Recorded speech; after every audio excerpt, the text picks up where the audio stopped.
पंजाब में सैलाब से अमवात 28 तक पहुंच गईं। DGPDMA कहते हैं 1955 के बाद सतलुज में पहली बार ऐसी सूरत हाल देखने को मिली है। सारा पानी भारत में बंद टूटने के सबब आया। कसूर को बचाने के लिए मौजूद बंद में शिगाफ पुर करना पड़ रहा है।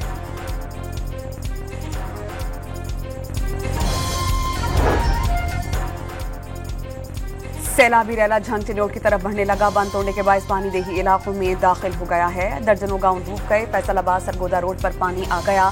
दरियाए रावी में पानी के बहाव में इजाफा है। बलोकी के मकाम पर इंतहाई ऊंचे दर्जे का सैलाब। पंजाब से सैलाबी रैलों से सिंध में शदीद सैलाब का खदशा। 5 से 6 सितंबर तक गुद्दू बैराज पर बहाव 8 लाख क्यूसेक तक पहुंचने का इम्कान। सक्खर और कोटली बैराजों पर ऊंचे दर्जे का सैलाब मुतवक्के। सिंध की फ्लड कमेटी का गुद्दू बैराज का हंगामी दौरा। एशियाई तरक्याती बैंक सैलाब मुतासिरीन की मदद के लिए हंगामी तौर पर $30 करोड़ देगा। बैंक के सदर का लाहौर में सैलाब से मुतासरा इलाकों का दौरा।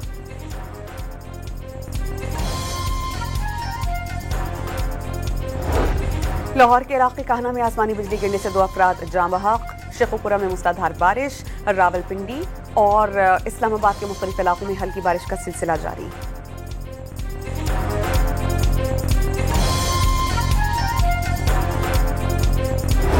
कराची में सुपर हाईवे के करीब हवाई फायरिंग की जद में आकर घर में बैठी 2.5 साला बच्ची जाँ बहक, मां जख्मी।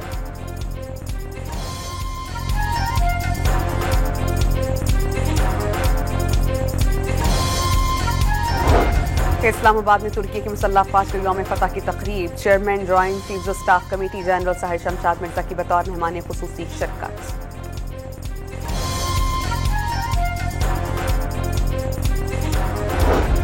और सहफरीकी T20 सीरीज के पहले मैच में पाकिस्तान के 183 रन हदफ के ताक़ुब में अफगानिस्तान की बैटिंग जारी।